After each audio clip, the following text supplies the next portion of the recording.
Bonjour, alors on continue sur nos émotions pour cette deuxième vidéo. Les autres sont toujours en lien, vous connaissez le principe. Euh, un gros chantier aujourd'hui qui va se faire en trois étapes.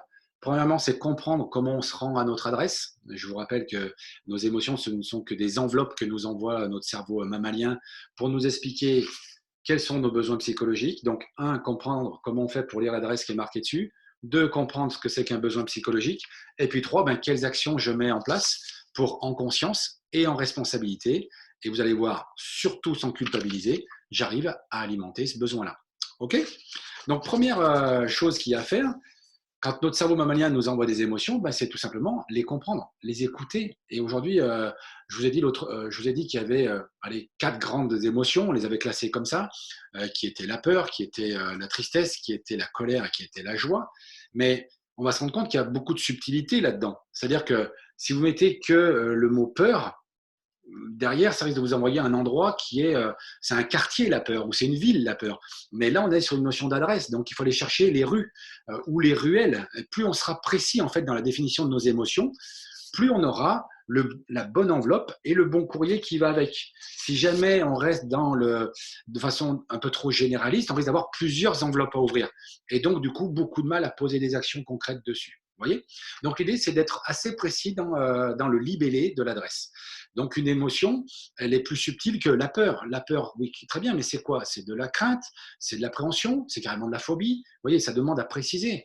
Une colère, c'est quoi? C'est de l'irritation, c'est de l'agacement, c'est carrément de la haine. Voilà, il y a plusieurs choses, il y a plusieurs degrés dans une émotion. Donc, l'idée, c'est de préciser ça de façon à pouvoir identifier le plus rapidement possible et le plus précisément possible le besoin qu'il y a derrière. Donc, une fois qu'on a appris ça, il va falloir donc se doter de vocabulaire. Alors là, je vous donne une astuce toute bête. Vous allez sur Internet, vous tapez émotion. Vous allez voir, alors là, il y en a plein, la liste des émotions. Ça va vous proposer des façons de les classer pour essayer de les retenir, pour essayer de mieux les intégrer. Voilà, mais il va falloir se palucher ça, c'est aller essayer de se faire une sorte de bibliothèque d'émotions pour que ça vienne très rapidement chez nous après, machinalement, qu'on puisse arriver très rapidement à définir quelle est l'émotion qui est en lien avec la situation que l'on est en train de vivre. Donc, première chose, se doter d'un vocabulaire en termes d'émotions. Deuxième chose, c'est accueillir nos émotions. C'est-à-dire qu'il ne nous viendrait pas à l'idée de juger l'enveloppe que nous envoie notre cerveau reptilien. Notre cerveau reptilien qui nous dit, pour manger, pour que tu comprennes qu'il faut manger, je vais t'envoyer un mal de ventre. Ça ne nous viendrait pas à l'idée de dire, c'est bien ou c'est pas bien d'avoir mal au ventre. J'ai mal au ventre, je sais pourquoi. Donc là, vous allez voir que le problème avec les émotions, c'est qu'il y a tout de suite du jugement. Je suis en colère, c'est pas bien. Il n'y a pas de c'est bien ou c'est pas bien. C'est qu'est-ce que tu mets en place derrière qui est peut-être regrettable. Mais la colère, c'est une émotion. Il n'y a pas à dire qu'elle est bien ou qu'elle n'est pas bien.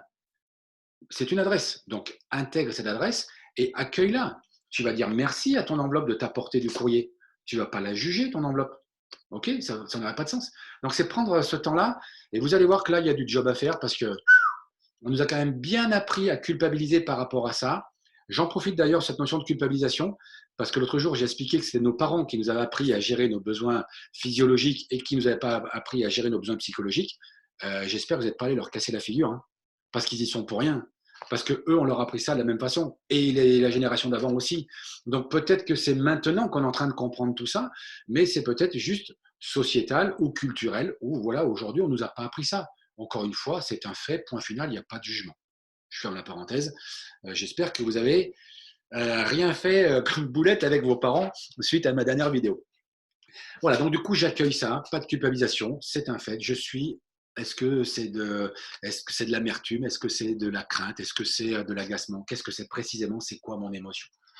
Une fois que j'aurai fait ça, je vais du coup pouvoir passer à ma deuxième étape qui est de découvrir le besoin qu'il y a derrière. Ça, c'est une étape qui est assez compliquée parce que quand je vais être en colère, il va falloir que cette colère, elle passe. Je ne peux pas ouvrir mon enveloppe si j'ai trop d'émotions. Il faut que l'émotion soit descendue pour que je puisse décoller l'enveloppe et ouvrir. Ne demandez pas pourquoi, c'est comme ça. Donc, il va falloir que cette émotion, elle descende. Donc, je vais être probablement obligé de la vivre. Alors ouais, ça fait suer parce que tu as piqué une colère il y a 2 jours, tu es sorti de tes gonds, mais tu ne sais pas pourquoi. Donc il va falloir peut-être 2 jours après y revenir et te replonger dans la colère alors que tu étais passé à autre chose. Ça te fait suer. Oui, mais en fait, tu n'es pas passé à autre chose. Ce que tu as fait, c'est que tu as pris ton enveloppe et tu l'as mis dans la cocotte minute, comme on a vu dans la vidéo précédente. Et ça, un jour, ça va péter. Donc là, ce qu'il faut, c'est que tu ailles dévisser ta cocotte minute, laisser échapper un peu de gaz, réouvrir, aller rechercher cette émotion-là, et puis aller comprendre ce qu'elle te dit.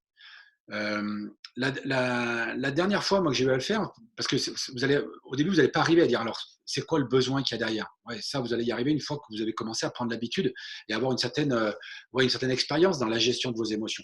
Mais au début, ça va être du style, pourquoi je suis en colère comme ça? Ben, parce que ça me fait suer, parce que j'ai pas ceci ou j'ai pas cela.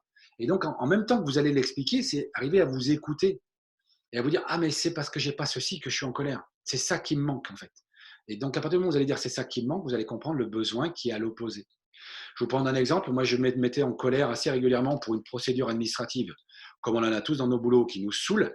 Et en fait, moi, ben, je me mettais en colère contre ma hiérarchie, contre mes collègues. Enfin, vraiment, ça partait assez vite en sucette.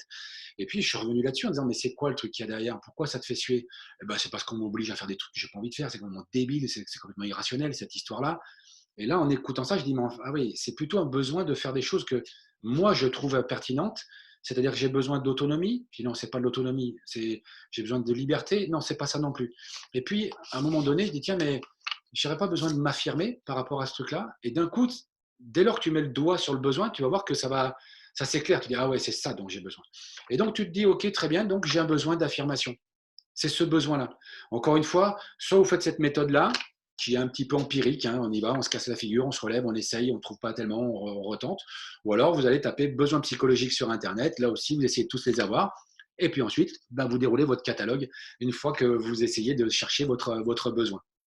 Peu importe. Sachez une seule chose, c'est que la méthode que vous utiliserez sera la bonne méthode. OK? Une fois qu'on a identifié son besoin, donc là encore une fois, il va falloir, comme pour les émotions, bosser sur le vocabulaire. Il y a des choses à apprendre. Un truc qui peut être sympa aussi, si vous voulez découvrir vos besoins psychologiques, vous tapez besoins psychologiques ou communication non violente. La communication non violente, on vous fait revenir sur vos besoins. Donc du coup, il faut avoir une liste, entre guillemets. Donc voilà, il y a un autre moyen d'avoir ces besoins. Une fois qu'on l'a, encore une fois, comme pour les émotions, pas de jugement. C'est-à-dire que, on va refaire le parallèle avec le cerveau reptilien, hein, mais il n'y avait pas de jugement entre le mal-être, l'adresse de votre besoin physiologique, il n'y avait pas à juger votre adresse, votre besoin psychologique. Et bien pour le besoin lui-même, ça ne vous dirait pas l'idée de vous dire ah, c'est quand même bizarre que j'ai quand même régulièrement besoin de manger. Je dis ben non, pour vivre, j'ai besoin de manger, donc il n'y a pas à discuter. Et bien pour les besoins psychologique, c'est pareil. Il n'y a pas à discuter en disant c'est quand même bizarre ce besoin d'affirmation. Est-ce que je serais peut-être pas trop égocentrique? Est-ce que je serais pas trop ceci? Ou est-ce que je serais pas trop cela? En plus, l'avantage, c'est que là, il y a peu de personnes qui viennent te dire des conneries de ce genre-là. Par contre, pour ça, je peux te dire que tout le monde autour de toi va te faire des commentaires sur le fait que c'est pas normal que tu doives autant t'affirmer. Tu dois avoir un problème. Eh ben merde, j'ai pas de problème. C'est juste que j'ai ce besoin-là. C'est un besoin psychologique qui est universel. Tous les êtres humains ont ce besoin-là, à des degrés différents. Donc c'est comme ça. Il y en a certains qui ont besoin de plus manger que d'autres. Et bien là, il y a des gens qui ont besoin de plus s'affirmer, d'autres qui ont besoin de plus d'être aimés, d'autres qui ont besoin d'être plus en sécurité, d'autres qui ont besoin de plus de liberté, etc., etc. C'est l'affaire de chacun, mais il n'y a pas de jugement. Donc la deuxième chose à faire par rapport à vos besoins, c'est pas de jugement. Je l'accueille, c'est OK. Merci de me prévenir. J'en avais pas conscience.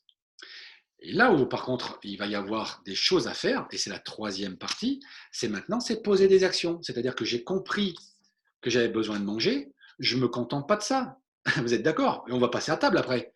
Parce que le souci, c'est si on ne met pas une action en place en face de ce besoin, eh ben, je peux te dire qu'il va me renvoyer systématiquement le mal. Et puis, ça va être de pire en pire. Si je ne l'écoute pas, mon besoin, t'inquiète, il va le dire de plus en plus fort. Jusqu'à un moment, ce sera insupportable. Donc là, c'est pareil. Si tu ne veux pas écouter ton besoin d'affirmation, tu dis ah ben je l'ai identifié, j'ai vachement progressé, mais que tu ne fais rien pour l'assouvir, ben t'inquiète pas qu'il va te renvoyer l'émotion qu'il y a derrière. Et donc au bout d'un moment, on va te dire oui, on va critiquer ton émotion. On va dire t'es colérique. Ben oui, mais il faudrait peut-être que tu arrêtes. Et pour arrêter d'être colérique, c'est pas j'arrête d'être colérique. C'est-à-dire que ça, tu ne peux pas couper l'arrivée de la lettre. Par contre, ce que tu peux faire, c'est alimenter ton besoin, et du coup, cette lettre-là, elle n'arrivera plus.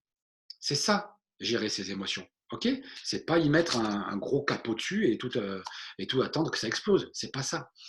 Donc la question, c'est qu'est-ce que je fais pour venir alimenter mon besoin d'affirmation? Et là, tu vas venir parler stratégie. C'est-à-dire que si on prend l'exemple dont je vous parlais tout à l'heure, qui était cette colère que j'avais, j'ai besoin de m'affirmer sur ce protocole, cette procédure administrative débile. Et là, la question que je me suis posée, j'ai dit, OK, est-ce que le fait de te mettre tout le monde à dos par rapport à cette procédure-là est la seule solution que tu as pour assouvir ton besoin d'affirmation? Si la réponse est oui, OK, ben vas-y, mais viens pas pleurer que derrière ça part en couille. Par contre, quand tu regardes ça de cette façon-là, tu vas te rendre compte que bien sûr que non, tu n'as pas cette stratégie-là pour alimenter ce besoin-là. Il y en a plein d'autres. Par exemple, il y a le fait que je suis formateur à côté en auto-entreprise et que je dois monter des vidéos pour vendre mes formations après derrière. Et que ça faisait un bout de temps que j'avais du retard là-dessus et que je devais le faire. Et là, il n'y a pas un bon moyen d'assouvir ton besoin d'affirmation? Parce que là, il n'y a personne qui va te dire comment tu dois faire tes vidéos. Et là, je me dis, bah si, c'est super. Ah ben tiens, mes vidéos, ça va être le moyen de m'affirmer. Et comme par hasard, parce que le sujet sur lequel je procrastinais depuis pas mal de temps, à partir du moment où j'ai mis mon besoin au service de la bonne stratégie, ou en tout cas une stratégie au service de ce besoin-là, je vous garantis qu'il n'y a pas du tout la même performance derrière. Et j'ai arrêté de me prendre la tête avec ma procédure à la con, là. Ça reste une procédure à la con, et je la fais tant bien que mal, comme la plupart des collègues qui ne supportent pas cette procédure. Mais voilà, on continue de la faire, on arrête de s'agacer par rapport à ça. Et en tout cas, moi, je le porte beaucoup mieux. Donc, vous voyez, c'est stratégiquement, soyez malin sur comment je fais pour prendre une action ou une stratégie qui satisfasse tout le monde, et en premier lieu, mon besoin. Donc, si par exemple, ta mère te saoule parce qu'il faut que tu ailles ranger ta chambre et que toi, tu ne veux pas parce que tu as besoin de t'affirmer, est-ce que le fait de ne pas ranger sa chambre et de se mettre en conflit avec sa mère, est-ce que c'est le seul moyen à ta disposition pour t'affirmer? Je pense que non. Je suis même certain que tu as tout un tas d'autres stratégies à ta disposition qui vont te permettre de continuer d'avoir des bonnes relations avec ta mère, de ne pas te prendre la tête, d'avoir une chambre rangée et surtout de mettre ce besoin, trouver une autre stratégie au service de ce besoin et une stratégie qui va t'apporter beaucoup plus de choses. Voilà cette vidéo par quoi je voulais terminer sur le cerveau mammalien. Donc, identifier ses émotions, apprendre à les reconnaître, les accepter et pas les juger. Idem pour les besoins, travailler son vocabulaire des besoins psychologiques, les écouter, les accepter et pas les juger. Et ensuite, par contre, autant là, il n'y a pas de culpabilisation, autant là, après, on se responsabilise et on pose des actions en cohérence avec le besoin que l'on a identifié. OK? Si jamais, de toute façon, ce n'est pas la bonne stratégie, eh bien, qu'est-ce qui va se passer? Vu que notre cerveau mammalien est super bien fait, il va nous renvoyer une autre émotion. Et ça va nous permettre de dire, ben, tiens, finalement, ce n'était pas le besoin d'affirmation. C'était le besoin de liberté. C'était pas très loin, mais tu as tapé à côté. Eh bien, pose une autre action par rapport à ça et vois ce qui se passe. Et donc, on va apprendre comme ça. Dernière chose, nous sommes des nouveau-nés, hein, on est d'accord? On apprend. C'est quelque chose qu'on ne savait pas. On est en train d'apprendre. Un nouveau-né qui tombe, on ne lui met pas des calottes. On l'aide à se relever et on comprend qu'il tombe. Et il va retomber et retomber et retomber. Donc là, dans la gestion de nos émotions et de nos besoins, on va tomber et retomber et retomber. Donc ne nous flagellons pas. Acceptons que ça va prendre du temps. Acceptons que ça va prendre beaucoup, beaucoup, beaucoup de temps. Parce que la différence d'un nouveau-né, c'est qu'un nouveau-né, lui, il n'a jamais su faire autre chose avant. Donc il part d'une page blanche. Il n'a plus qu'à apprendre à marcher. Nous, ça fait des années qu'on fonctionne différemment par rapport à nos émotions. Donc il va falloir arrêter de bosser comme ça pour rechanger nos habitudes. Donc, je peux vous dire qu'il y a du boulot. Il n'y aura pas trop d'une semaine pour le faire. Donc, je vous donne rendez-vous la semaine prochaine pour qu'on aborde ce qui se passe au niveau du cortex ou ce qui ne se passe pas au niveau du cortex et qu'on devrait peut-être mettre au niveau du cortex. On se trompe peut-être d'étage dans notre gestion, dans nos comportements. Et c'est comme ça que l'on ne prend pas soin de nous parce qu'on n'a pas utilisé le bon étage pour nos bons besoins. Besoin psychologique, c'est notre reptile. Besoin physiologique, c'est notre reptile. Besoin psychologique, c'est notre mammalien. Entraînez-vous avec ça. Bonne semaine. Courage. Vous inquiétez pas, il y a 10 000 émotions qui arrivent par jour. Donc, vous avez de quoi vous entraîner. Et je vous dis à la semaine prochaine. Ciao, ciao.